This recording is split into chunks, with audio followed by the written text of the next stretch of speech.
Atenção! Começa agora uma teleaula de História do Ensino Médio. Você vai assistir a teleaula de número 20.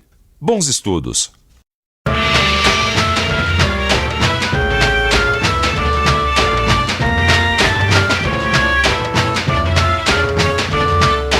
Você sabia que o Brasil já foi da Espanha? Brasil da Espanha? Não sabia. Não sabia.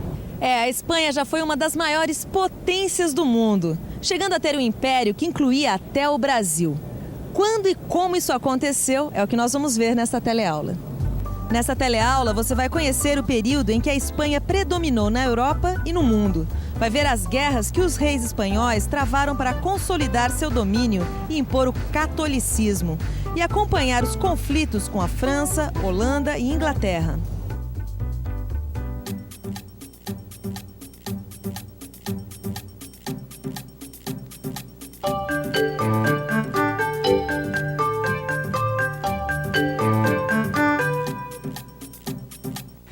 No século XVI, a Espanha se tornou o país mais poderoso da Europa. Junto com Portugal, seu vizinho na Península Ibérica, foi quem primeiro formou os impérios coloniais. Em 1492, Colombo havia descoberto a América a serviço dos reis espanhóis, Fernando e Isabel. A filha e herdeira desses reis, Joana, casou-se com Filipe, o filho do imperador da Alemanha. O casal teve um filho, Carlos, que graças às heranças da família recebeu um grande império. Juntando os tronos recebidos dos avós, Carlos recebeu 4 casas reais, incluindo a Espanha. Em 1516, Carlos torna-se rei da Espanha e em 1519, imperador do Sacro Império Germânico. Recebe o nome de Carlos V e é considerado o construtor da grandeza da Espanha, embora não fosse espanhol e sequer falasse a língua do país.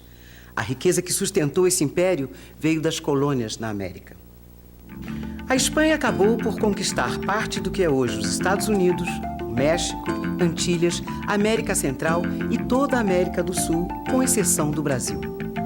Puxa, Vicente, esse cara era imperador de meio mundo, rapaz. Não, também eu imagino que com tudo que eles tiraram da América, eles não tinham muito problema com dinheiro, não, né? Pois é. Tudo que eles pegaram das civilizações dos Incas, dos Astecas, as minas de ouro, de prata, vai vendo. Agora, eu fico pensando, o que será que Carlos V fez com tudo isso, hein? Guerra. Para Carlos V, a riqueza do Império Colonial Espanhol era um meio de financiar sua política de guerras na Europa. Só contra a França foram 5 guerras. Os dois países disputavam regiões da Península Itálica e da Borgonha. Carlos V também guerreou contra os protestantes e contra os turcos. Em 1555, Carlos V abdicou. Entregou a coroa do Sacro Império para seu irmão Fernando. Para seu filho Filipe II, deixou todo o resto, incluindo a Espanha.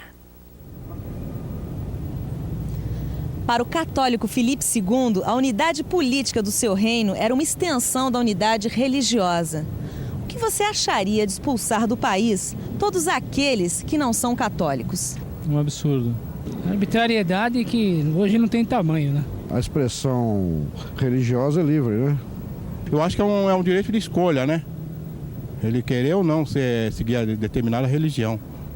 Filipe II fez isso, perseguiu e expulsou todos os que não eram católicos.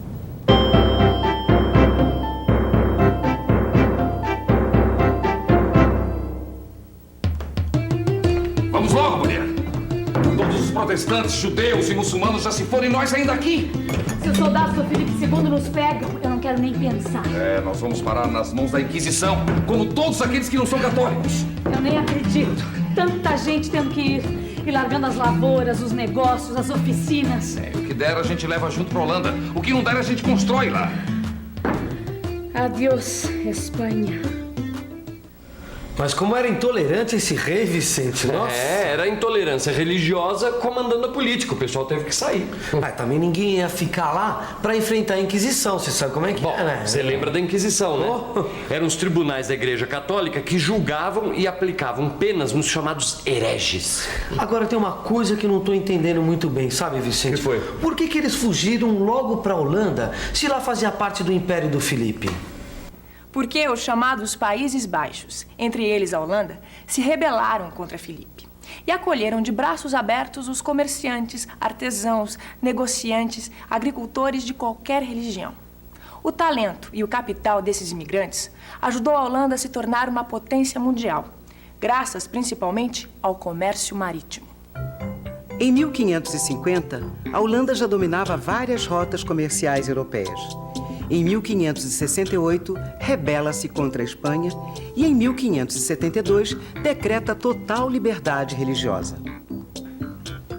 Além de dominar o comércio, os holandeses tinham desenvolvido alta tecnologia para construir navios.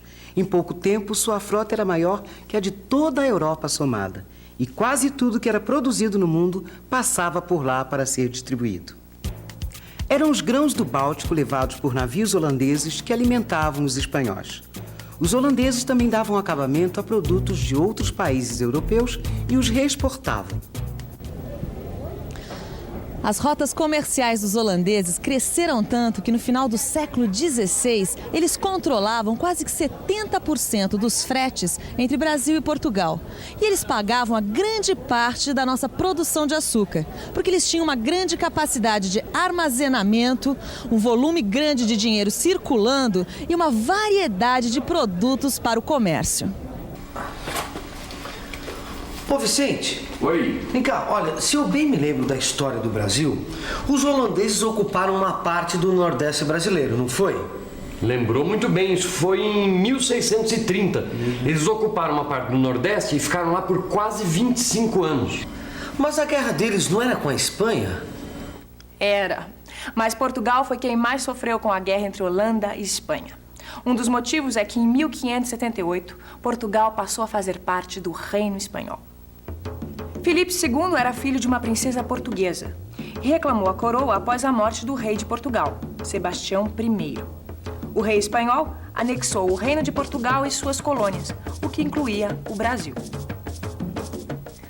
O domínio espanhol sobre o trono português durou 60 anos. A Holanda, na sua guerra contra a Espanha e buscando consolidar sua posição comercial, atacava as colônias e as rotas asiáticas e africanas de Portugal. Além da Holanda, Filipe II teve que se ver com uma mulher no seu caminho, Isabel I, ou Elizabeth, rainha da Inglaterra. Em 1558, Elizabeth assume o trono da Inglaterra. Em 1570, inicia a reforma religiosa anglicana. Henrique VIII, pai de Elizabeth, havia rompido com a Igreja de Roma. Protestante, inimiga religiosa e política de Filipe da Espanha, ela o combate em todas as frentes. Ela incentiva a pirataria contra os navios espanhóis cheios de ouro e prata que vinham da América.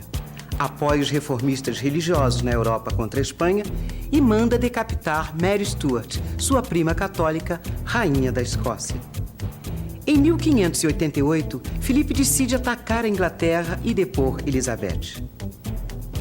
A frota espanhola, conhecida como a Invencível Armada, parte com 130 navios e 30 mil soldados. Depois de enfrentar os ingleses e terríveis tempestades, volta derrotada. Durante o reinado de Elizabeth, a Inglaterra começou a se transformar numa grande potência. Ela expandiu o comércio, estimulou a agricultura e a indústria e fundou colônias na América do Norte. Além disso, ela transformou Londres num importante centro financeiro e num importante porto e fundou também a Bolsa de Valores. Este período ficou conhecido como período elisabetano e foi um grande momento cultural da história da Inglaterra. É dessa época, por exemplo, Shakespeare, um dos maiores dramaturgos do mundo. Depois que morreu a rainha Elizabeth, o filho de Mary Stuart, Jaime, herdou o trono da Inglaterra, que uniu ao da Escócia.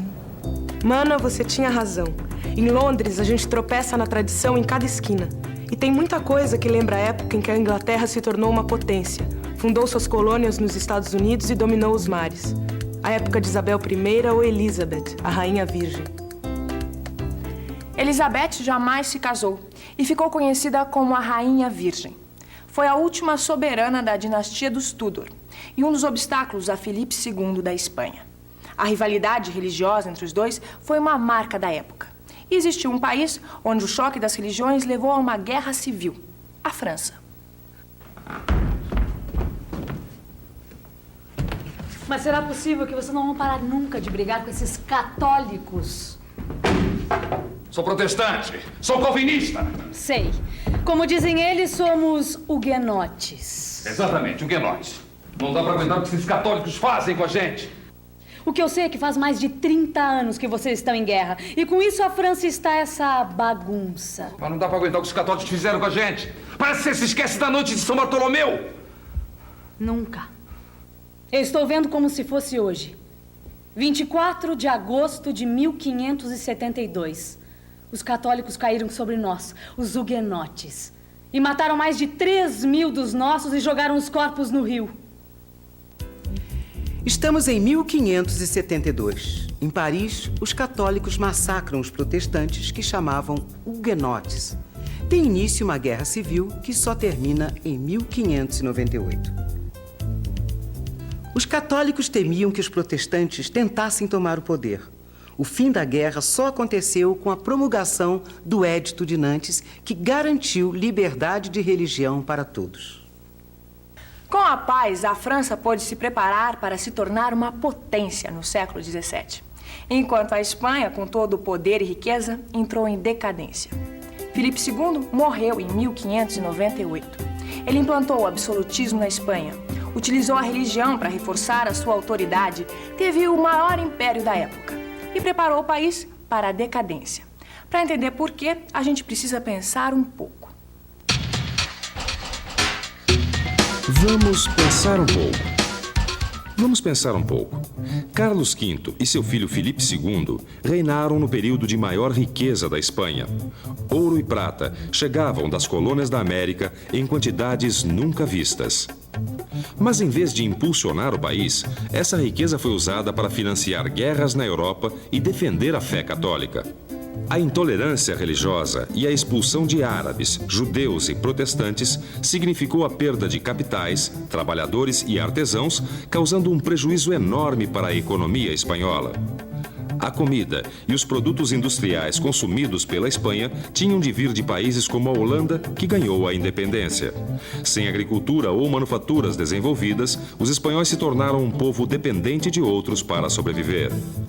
É verdade, né, Vicente? Olha, a Espanha tão rica e tão dependente. Pois é, mas com essa política de gastar tanto dinheiro nas guerras, sem desenvolver manufatura e expulsando gente que era vital para a economia, só podia decair mesmo, né? Foi o que aconteceu. E outra coisa que eu tava percebendo, que todo mundo que podia, assim, olha, Portugal, Espanha, Inglaterra, Holanda, tentava explorar o norte do Oceano Atlântico. Exatamente. Nessa época, o Atlântico Norte era um verdadeiro campo de batalha dessas potências da época, né?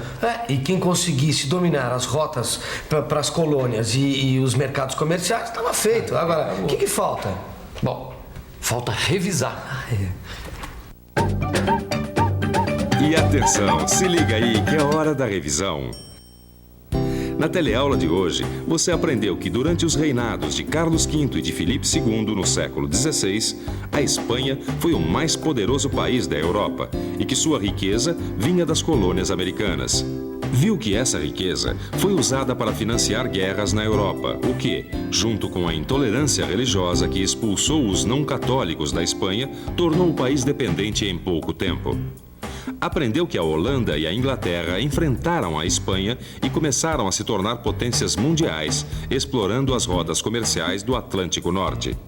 E viu que a França, além de seguidas guerras contra a Espanha, viveu uma guerra civil entre protestantes e católicos, que começou com o massacre da noite de São Bartolomeu.